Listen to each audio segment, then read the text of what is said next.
রাজধানীর এভারকেয়ার হাসপাতালে ভর্তি চিত্রনায়িকা পরিমণি। প্যানিক অ্যাটাকের শিকার হয়ে সোমবার রাতে তাকে হাসপাতালে ভর্তি করা হয়।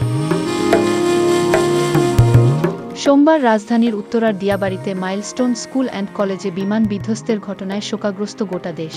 এই দুর্ঘটনার পরে এখন পর্যন্ত ৩ জনের মৃত্যুর খবর মিলেছে। এছাড়া রাজধানীর বিভিন্ন হাসপাতালে বর্তমানে প্রায় ১৫০-র বেশি আহত চিকিৎসাধীন অবস্থায় রয়েছেন।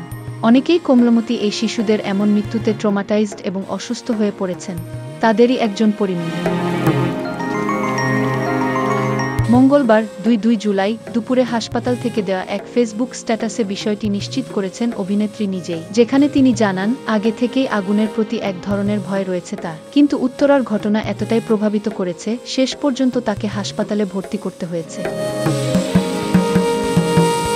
পরি পোস্টে লেখেন, আমার আগুনের একটা ট্রমা আছে ছোটবেলা থেকে, সেটা যে এখনো এত ভয়ঙ্করভাবে আছে তা বুঝতে পারি নাই। তিনি লেখেন, গতকালের দুর্ঘটনায় ছোট ছোট বাচ্চাগুলোর পোড়া শরীরের ছবি ভিডিও দেখে আমার খুব খারাপভাবে প্যানিক অ্যাটাক হয়। রাতে হাসপাতালে ভর্তি হতে হয়। বুকের ভেতর ধরফর করে শুধু। আহারে, এই শোক ওই মায়েরা কিভাবে সহ্য করবে আল্লাহ।